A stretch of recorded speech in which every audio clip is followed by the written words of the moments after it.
बिस्मिल्लाहिर्रहमानिर्रहीम, अस्सलाम वालेकुम। मैं हूं आपका होस्ट चौधरी फानज़ीर, आपको स्पोर्ट्स ज़ोन में वेलकम कहते हैं और आप देख रहे हैं T20 world cup special transmission. जी, the big day has come और फाइनल मैच आज खेला जाएगा इंडिया वर्सेस साउथ अफ्रीका और एक्साइटमेंट ओबियसली पूरी दुनिया में बहुत ज़्यादा है और जो एक एफर्ट थी 28 डेज़ की आज 29 डे है इस वर्ल्ड कप का।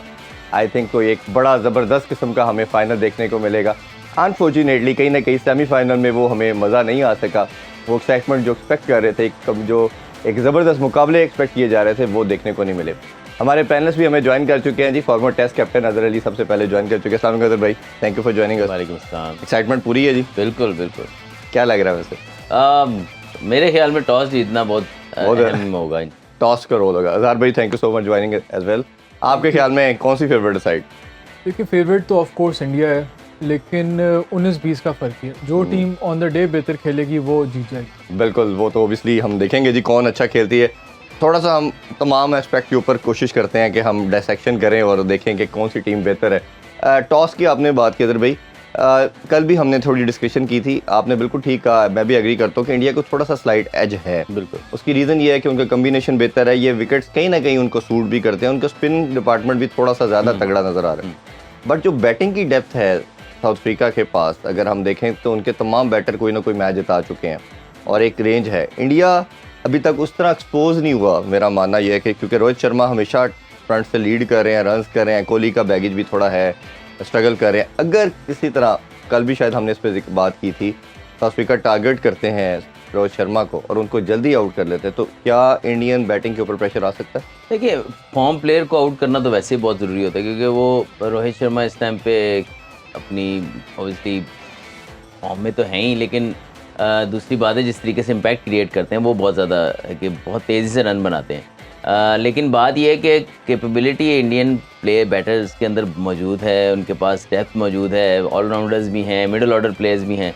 जो थोड़ा सा अगर वीक लिंक अगर कहीं लगता है तो वो डूबे लगते हैं, जिनकी शायद पावर हिटिंग तो है, लेकिन अगर उनको कहीं अंडर प्रेशर थोड़ा सा लेके इनिंग को चलना पड़ा तो वो उनके लिए शायद उतना इजी नहीं होगा। बाकी सब, जडेजा भी हो जाएं, कोई अक्षर पटेल हो जाएं, चाहे नीचे से पांड्या हो जाएं, ये सब अंडर प्रेशर नॉक्स खेल चुके हैं अपने कैरियर में और इस वर्ल्ड T20 में भी कहीं ना कहीं उनकी कंट्रीब्यूशन आई है, स्पेशली पांड्या और अक्षर पटेल की तो आई है। और लास्ट मैच में आपने जडेजा का भी देखा, फिर सूर्य कुमार यादव ने भी परफॉर्म किया।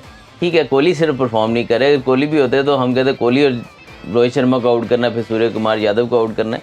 तो हर टीम में ये नहीं होता कि सारे प्लेयर परफॉर्म कर रहे हो, लेकिन एट टाइम्स देखना ये होता है कि जिस दिन आपका फॉर्म प्लेयर स्कोर ना करें, उस दिन आपके जो प्लेयर्स ऐसे हैं जो आउट ऑफ फॉर्म है वो कंट्रीब्यूट कर जाएँ। तो either way I think India को मुझे नहीं लगता ज़्यादा प्रॉब्लम होनी चाहिए बैटिंग में, अनलेस कि साउथ अफ्रीका पहले बैटिंग करके एक ऐसा टोटल कर दे 175 180 जिसमें इंडिया को अगर रोहित शर्मा आउट होते हैं फिर प्रॉब्लम हो सकती है। अदरवाइज आई थिंक इंडिया को शायद टॉस हारने का इतना मसला ना हो, लेकिन साउथ अफ्रीका अगर टॉस हारा तो उसके लिए बहुत मुश्किल होगा, क्योंकि अगर इंडिया टोटल कर गया 170 भी तो वो इतने आराम से नहीं कर 150 भी बड़ा मेरा ख्याल है फाइनल के प्रेशर में।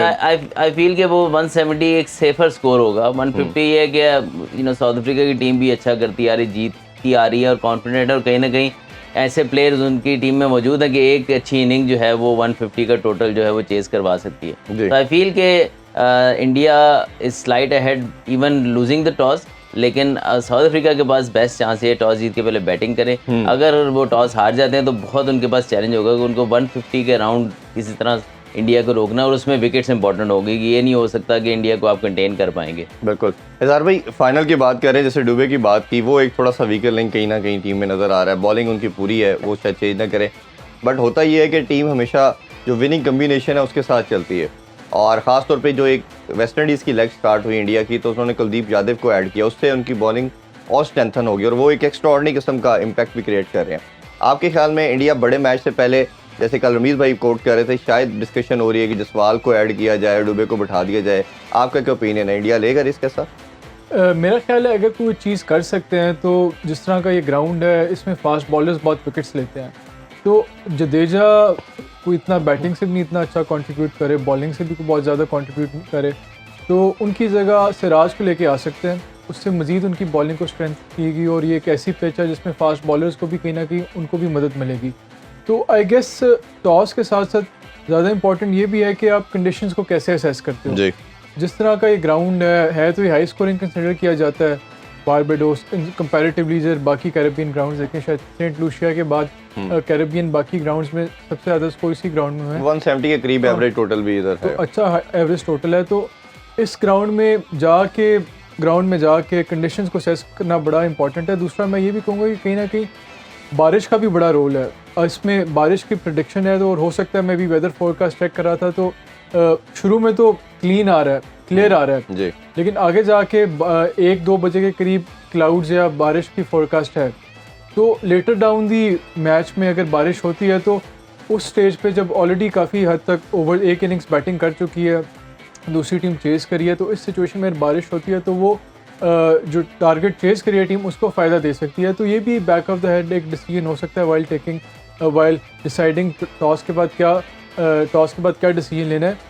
तो अदरवाइज़ आई थिंक ये एक ऐसी फाइनल का अपना एक प्रेशर होता है। बाकी मैचेस का जो मर्ज़ी आप कहें कि टैक्टिक्स क्या होने चाहिए, सारा कुछ होना चाहिए। तो at the end of the day tactical strength या पोजिशनल स्ट्रेंथ या स्किल वर्क के हिसाब से वो तो मैटर करता ही करता है।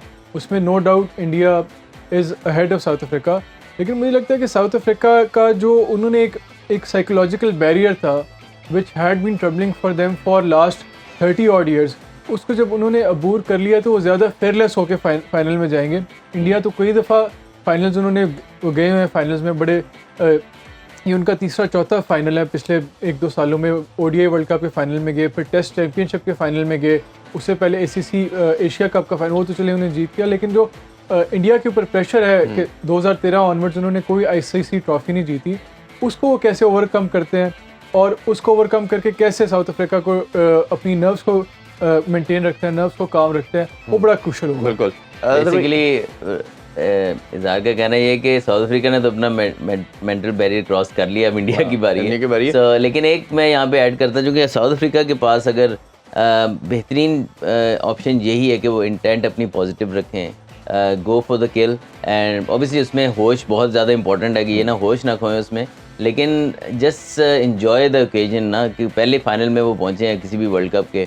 और जस्ट इंडिया को अगर आप वो पास हिस्ट्री भी देखें, आई थिंक उन्होंने डिस्कशन भी की होगी, कुछ रीसेंट पास में वो काफ़ी फाइनल्स हार चुके हैं जी। तो उस चीज़ को वो अपनी तरफ एक पॉजिटिव वे में यूज़ कर सकते हैं। आई थिंक जो बात आप करते हैं जब चेंज कर रहे होते हैं फील्ड और बैट्समैन के करीब से गुजर रहे होते हैं, तो आपको आपके फील्डर्स का ये काम है बार बार ये चीज़ याद दिलाना कि आप फाइनल्स में जाके हारते हैं। ये है मतलब ये टैक्टिक्स होते हैं जो ग्राउंड के अंदर आप यूज़ करते हैं और आप कहीं ना कहीं साइकोलॉजिकली इम्पैक्ट डालना शुरू करते हैं। वो फिर आपको रिवर्स बैक भी करेंगे, लेकिन उससे आपने घबराना नहीं है। अगर साउथ अफ्रीका के जगह होता तो मैं कोशिश यही करता कि किस तरह साइकोलॉजिकल गेम इंडिया के खिलाफ खेली जाए और थोड़ा सा ऊपर से आया जाए, क्योंकि किसी स्ट्रॉन्ग टीम को अगर आप आगे से पॉजिटिव आके उनको अटैक नहीं करेंगे, not only with the bat with the ball but also psychologically, तब तक आप जो है ना वो टीम को हरा नहीं सकते। अच्छा, आपने बेसिकली ये बड़ा इंपॉर्टेंट पॉइंट आपने रेज किया है। हम इंडिया की जो स्ट्रेंथ भी देख रहे हैं, फाइनल में हारने के जितने भी फाइनल या सेमीफाइनल आप हारे हैं 11 साल में, हमने देखा इंडिया हारा है, तो दूसरी टीम ने इस पर अटैक किया है। इंडिया की स्ट्रेंथ ऐसी बन चुकी है खासतौर पे लास्ट 5-6 सालों में कि कन्वेंशनल क्रिकेट पे नहीं हारते। अगर आप नॉर्मल क्रिकेट खेलेंगे इनके साथ, बैट एंड बॉल का वो कम्बिनेशन के साथ, अच्छी बॉल है तो उसको आपने रोकना है, बुरी बॉल पे हिट करना, तो इंडिया आपको नहीं हारता। इंडिया आपसे मोस्टली मैचेस जीतती है। लेकिन अगर इन पे काउंटर अटैक किया जाए, इनको मारा जाए, तो ये बैकफुट पे आते हैं और फिर उठते नहीं है। तो ये माइंड में क्या आपके ख्याल इस चीज़ को फॉलो करेंगे? बिल्कुल, आपने गेम से स्टार्ट से अहेड होना है। अहेड नहीं होंगे आप तो आप जिसको कहते हैं ना कम बैक नहीं कर सकते इतने इजीली। बड़ा कैचअप गेम नहीं खेलने देगी इंडिया इतनी इजीली। जैसे मैं वही बात है, अपनी बार बार मिसाल नहीं देनी चाहिए। चैंपियंस ट्रॉफी की फाइनल में भी कोशिश हमारी ये थी कि हमने चाहे बैटिंग आए चाहे बॉलिंग आए, हमने गेम से अहेड होना है, टोन सेट करनी है ऐसी कि ओपनिंग है तो पार्टनरशिप इतनी ज़बरदस्त हो, ऊपर के टॉप 3 इतना अच्छा स्टार्ट दे दें कि हम through out the match dominate करें। इसी तरह बॉलिंग जब आएगी तो हमने ऊपर से विकेट, उनके 3-4 विकेट लेने हैं हमने ऊपर से, तो अगर हम विकेट लेंगे तो तभी हम अंडर प्रेशर कर सकते हैं। तो यही साउथ अफ्रीका के, आपने चाहे बॉलिंग आए चाहे बैटिंग आए, आपने गेम में सेट ऐसी टोन ऐसे सेट करनी है आप अहेड रहें गेम में और आप थ्रू आउट डोमिनेट करने की कोशिश करें उनको। अगर आप इंडिया कहीं भी गेम में वापस आके आपके ऊपर हावी होना शुरू हुआ तो फिर शायद इवन साउथ अफ्रीका के लिए भी मुश्किल होगा। बिल्कुल ऐसे ही। ज़ार भाई, आप इसमें कुछ ऐड करना चाहें कि इंडिया जब अग्रेसिव कोई खेलता है तो हमेशा हमने देखा कि बैकफुट पे आता है, और 90% देखा कि इंडिया फिर उठ नहीं पाता।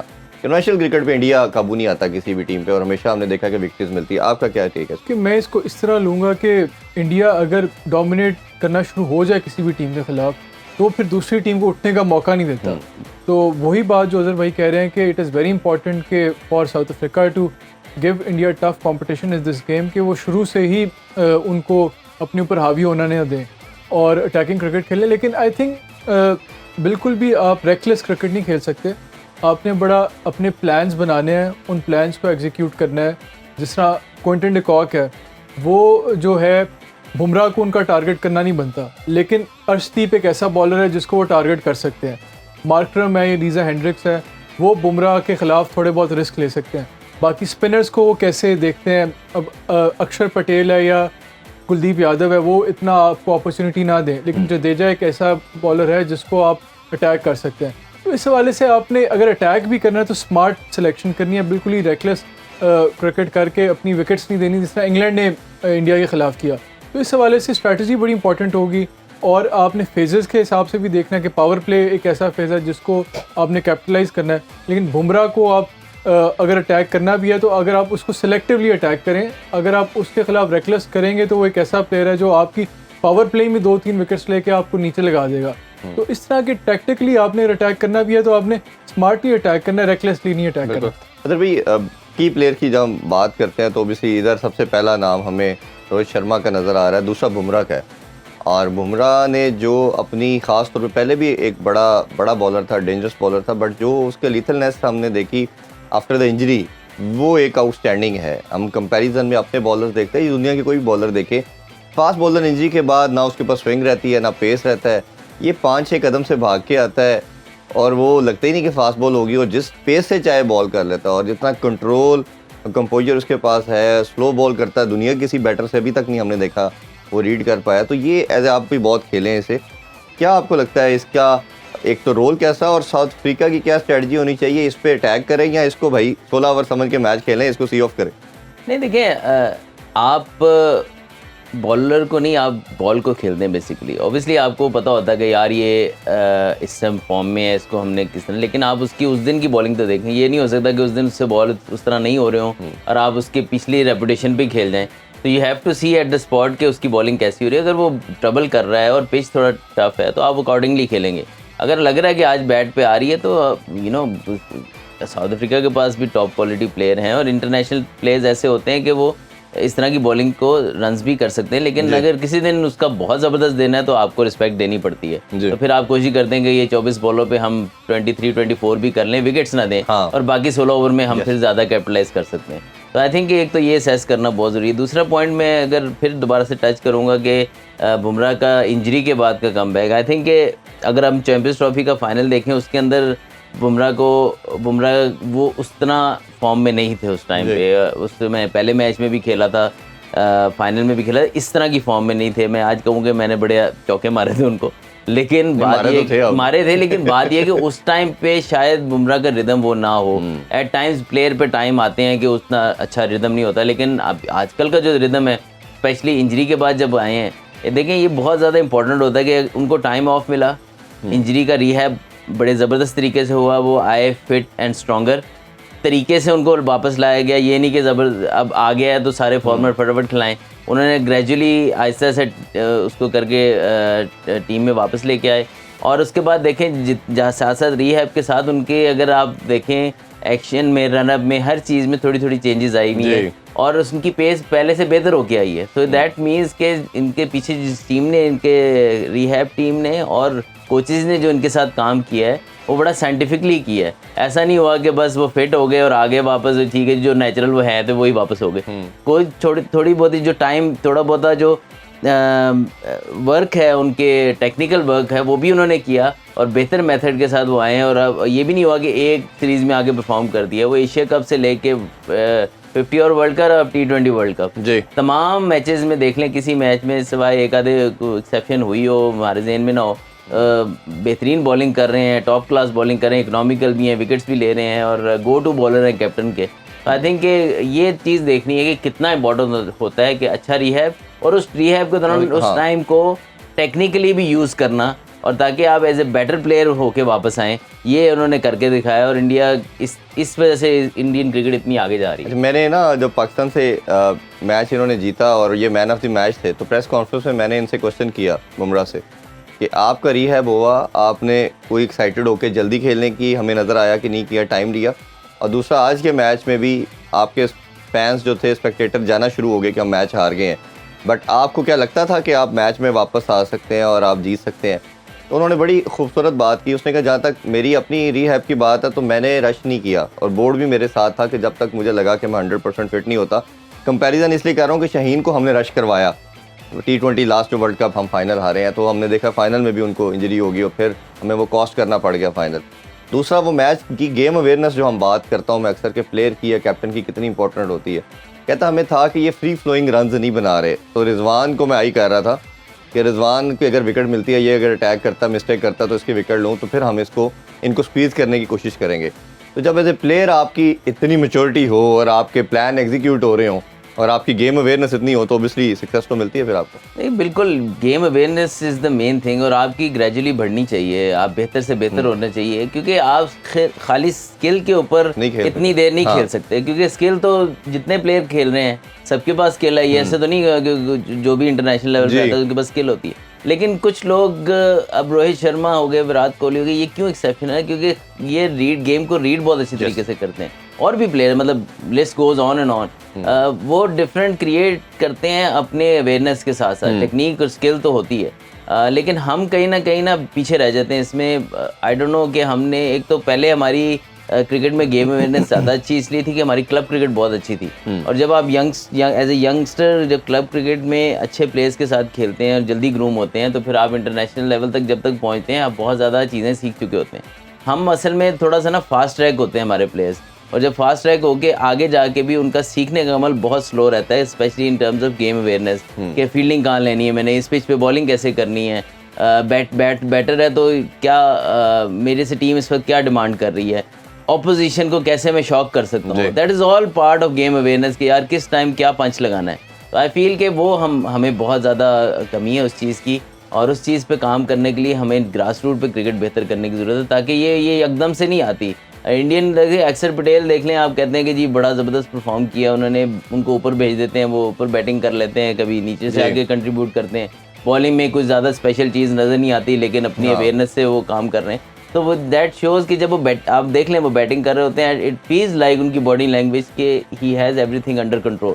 तो that is where you need to improve, कि आपने जब आपकी बॉडी लैंग्वेज से पता हो कि आप ऑपोजिशन को पता लग रहा होगा, इसको पता है ये क्या करने जा रहा है। बिल्कुल। तो दैट इज़ आई फील के लैकिंग इन जी सर भाई, गेम अवेयरनेस की जो बात की, बड़ी टीम और एक एवरेज टीम और प्लेयर के अंदर भी यही फ़र्क है कि उसकी गेम अवेयरनेस बहुत अच्छी है। वो पहले ही फोर्सी कर लेता है कि ये चीज़ वो अगला प्लान कर सकता है, उसके माइंड को रीड करते हैं, उसके अकॉर्डिंगली अपना प्लान करते हैं।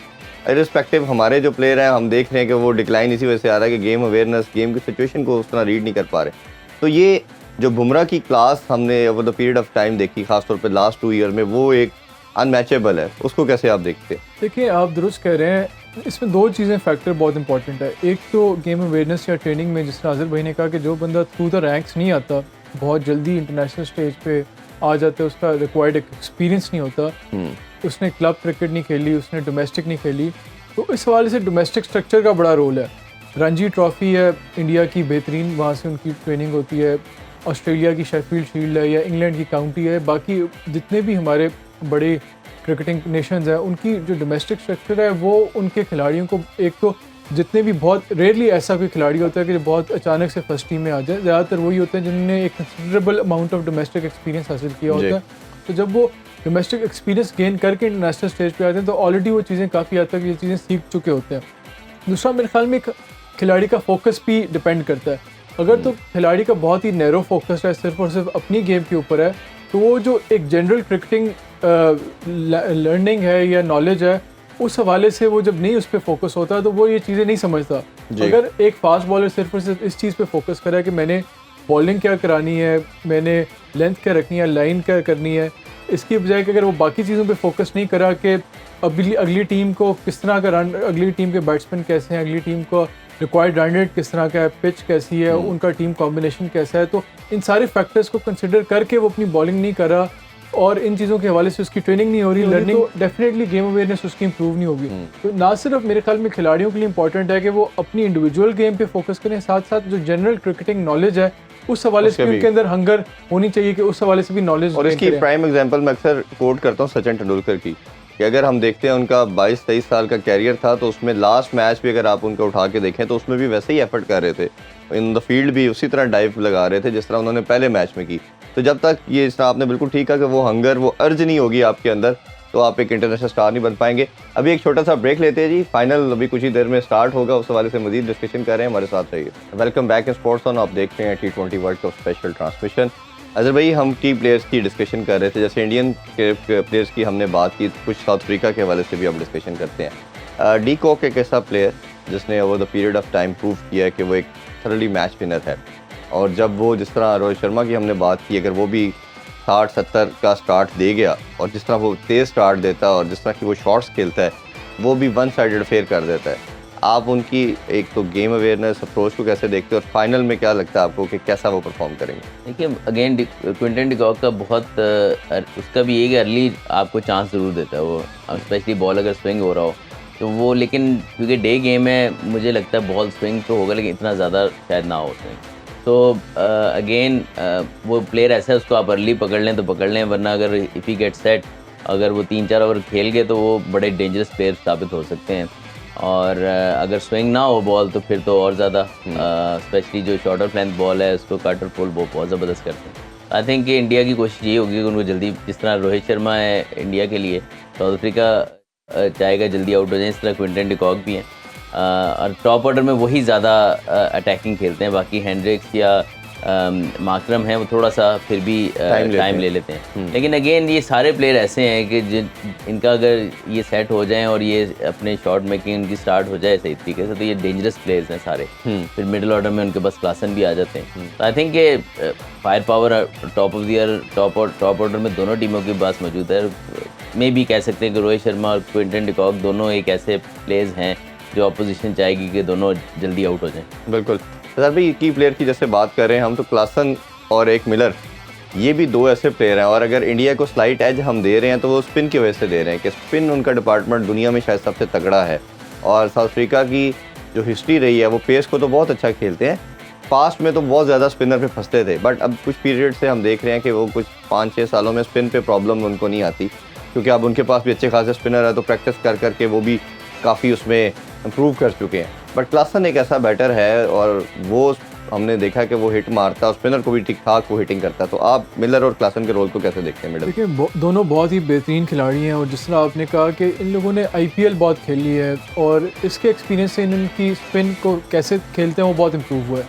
तो ये कैसे खेलते हैं महाराज को, उसको कुल यादव को या अक्षर पटेल को, ये बड़ा क्रूशल होगा आज के मैच में। तो मेरे ख्याल में ख़ास तौर पे मिलर का जो खसूसियत ये है कि अगर वो पिच पे खड़े हो जाएं तो he tends to take his team over the line, finisher बहुत अच्छे हैं।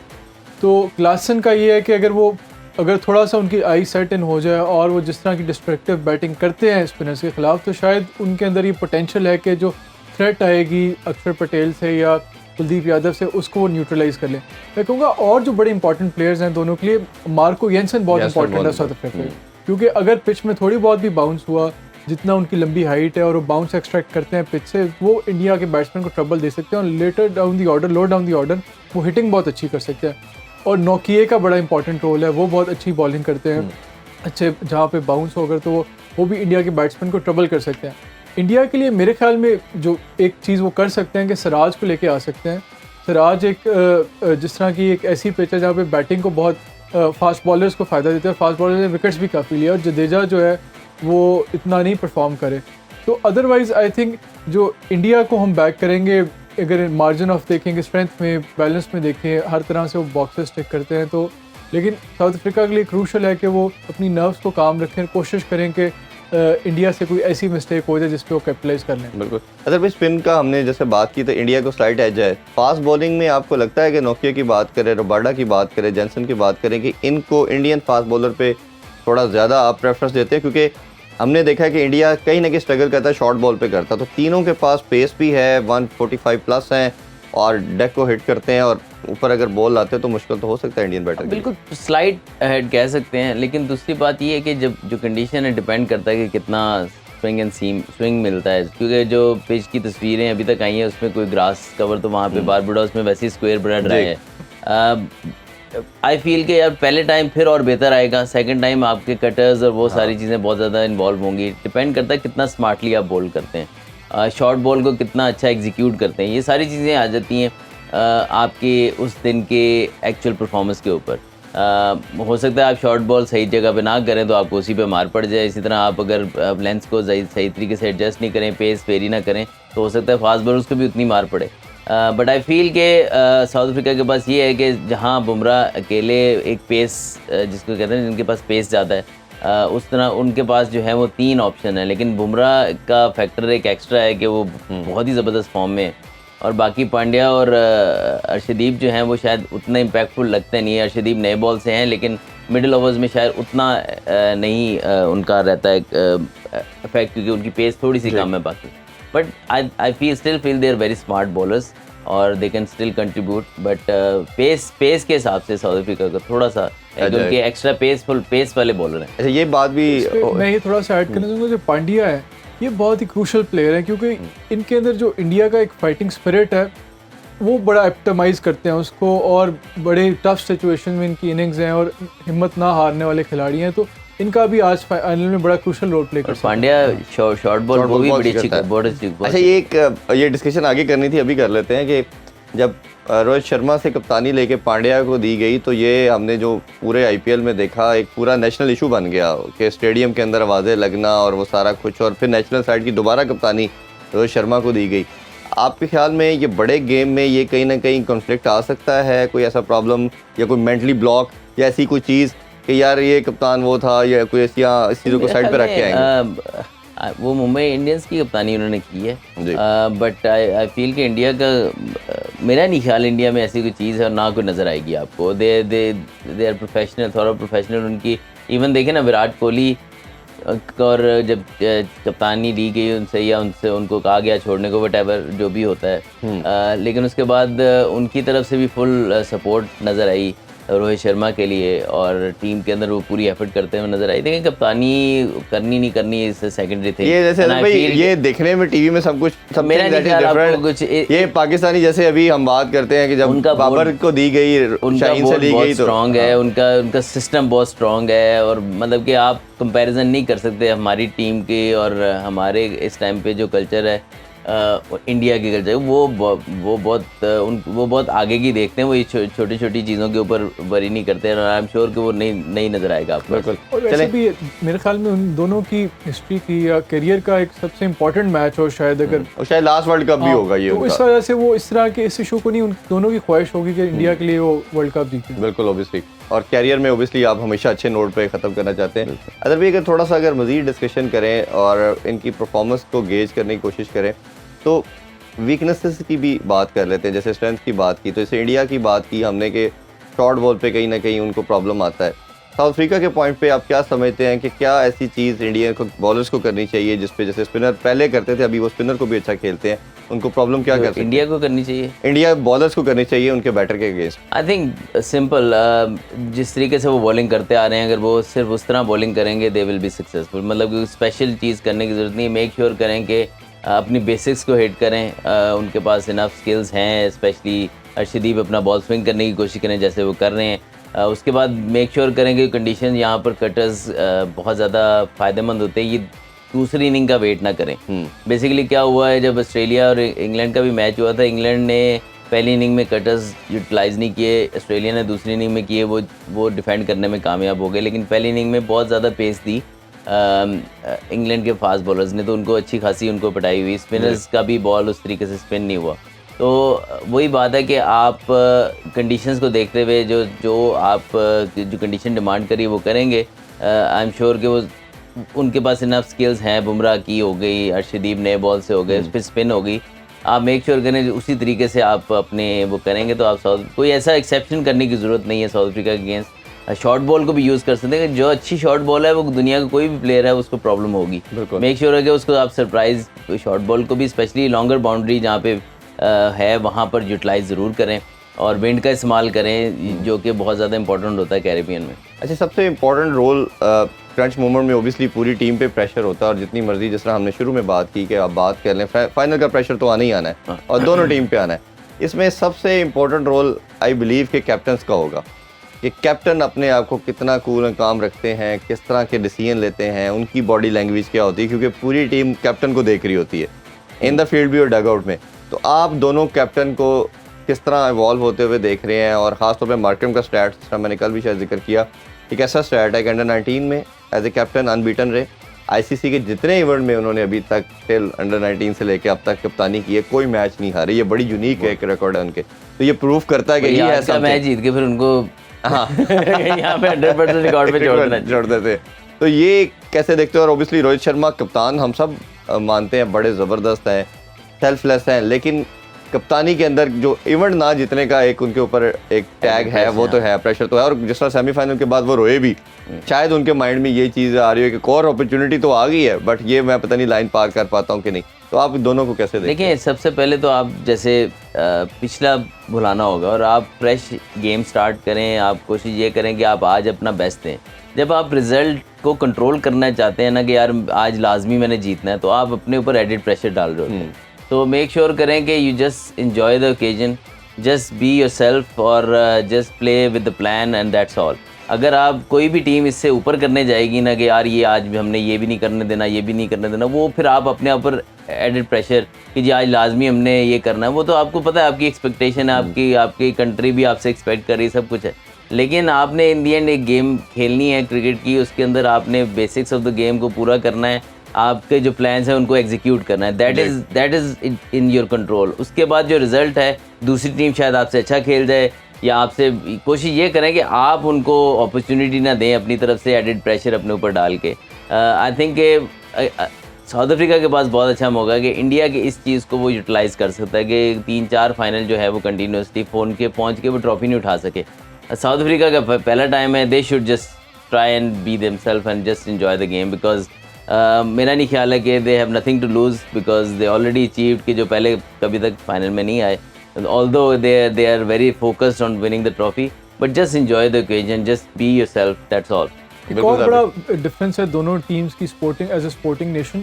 साउथ अफ्रीका की जो मेन स्पोर्ट है जो वहाँ पे फॉलो की जाती है वो है रग्बी, जबकि इंडिया में क्रिकेट जो है that is almost like a religion. तो ये जो इवन क्रिकेट वर्ल्ड कप चल रहा था, T20 वर्ल्ड कप का, वहाँ के मैं अखबारें पढ़ा था तो उसमें आ रहा था कि बहुत ही रिलैक्स थे, कोई इतनी हाइप नहीं थी जब तक वो फाइनल में गए हैं। अब वो फाइनल सेमीफाइनल का उन्होंने जीता है, तो उसके बाद वह साउथ अफ्रीकन्स को थोड़ा रियलाइज़ हुआ है या वो उसको एक्साइटमेंट हुई है कि जी हमारी टीम फाइनल में चली गई है। तो देन अगेन उस हवाले से भी साउथ अफ्रीका के ऊपर शायद इतना प्रेशर ना हो।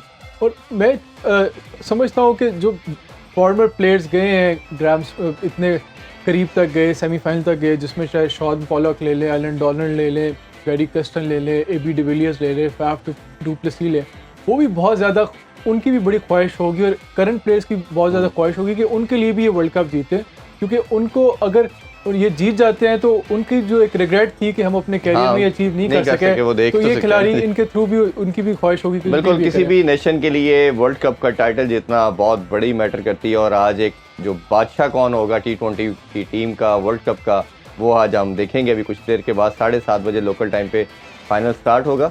हम आप लोगों से दोबारा मिलेंगे 11 बजे शो टाइम विद रमीज़ राजा में।